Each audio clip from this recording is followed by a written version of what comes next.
પહોંચી હતી। જીએસટી લાગુ થતા કાપડ વેપારીઓમાં ભભૂકતો રોષ છે।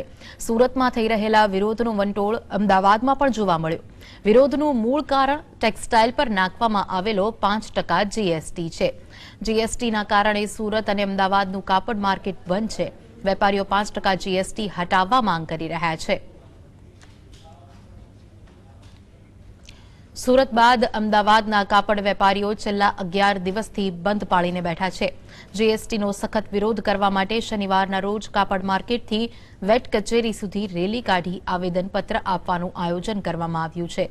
રજૂઆત પછી સરકાર દ્વારા કોઈ હકારાત્મક નિર્ણય લેવામાં નહીં આવે તો આગામી સમયમાં ઉગ્ર આંદોલન કરવાની ચીમકી પણ વેપારીઓએ આપી છે। દેશભરના કાપડ વેપારી જીએસટીનો વિરોધ કરી રહ્યા છે। ગુજરાતની અમદાવાદની જો કાપડ માર્કેટની વાત કરવામાં આવે તો છેલ્લા 11-12 દિવસથી કાપડ માર્કેટના જે તમામ એસોસિએશનના જે વેપારીઓ છે તે ધરણા પર બેઠા છે અને વેપારીઓની સ્પષ્ટ માંગ છે કે સરકાર દ્વારા જે કાપડ પર જે જીએસટી લગાવવામાં આવ્યું છે તે નાબૂદ કરે।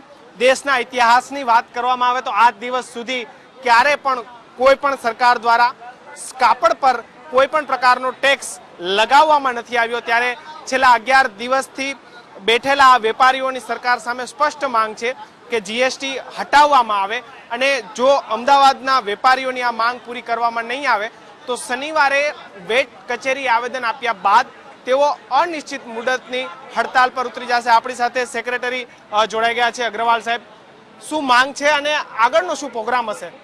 છેલ્લા 70 વર્ષથી કાપડ ઉપર કોઈ પણ જાતનો ટેક્સ નહોતો અને અચાનક સરકારે 3 જૂને જે ટેક્સ નાખ્યો છે અને 1 જુલાઈથી લાગુ કર્યો, 27 દિવસનો કેવલ સમય આપ્યો। કાપડ ઉદ્યોગ એટલો મોટો ઉદ્યોગ છે, પૂરા ભારતમાં જે રીતે ફેલાયેલો છે, એની માટે 27 દિવસમાં કોઈ પણ વ્યક્તિ તૈયાર ના થઈ શકે। ઓછામાં ઓછું એની માટે પ્રશિક્ષણ માટે 1-2 વર્ષનો સમય જોઈએ, ત્યારે જ લોકો એની માટે કંઈક સમજે। અને કાયદો એટલો ગૂંચવાયેલો કાયદો છે કે નાના નાના વેપારીઓ તો એનીમાં કંઈ સમજી જ નથી શકતા। મોટા વેપારીઓ પણ બહુ સમસ્યામાં છે।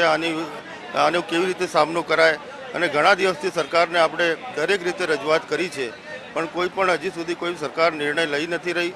નાના નાના મજૂરો અને આટલા બધા સંખ્યામાં આમાં લોકો જોડાયેલા છે કે એ લોકો બેરોજગાર થઈ રહ્યા છે। આપની માંગ છે કે જીએસટીમાં સ્પષ્ટતા નથી, ગૂંચવણ છે।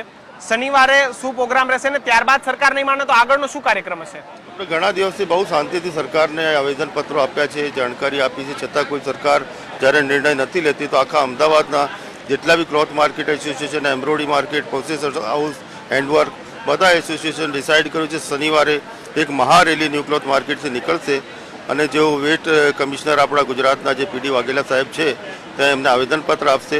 અહીંયાથી આસ્ટોડિયા થઈને, ટાઉન હોલ થઈને, એલિસ બ્રિજ થઈને અને એક વેટ કચેરી આપણી કમ્પ્લીટ રેલી જવાની છે અને જો સરકાર તો બી નહીં સાંભળે તો કાપડ માર્કેટ તો અનિશ્ચિત કાલ માટે બંધ કરવામાં આવ્યું જ છે।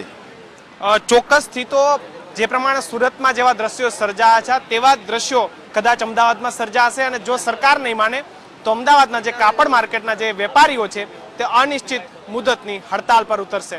કેમેરા પર્સન શ્રેણિક મહેતા સાથે કિશન કાટેલિયા, જીએસટીવી, અમદાવાદ।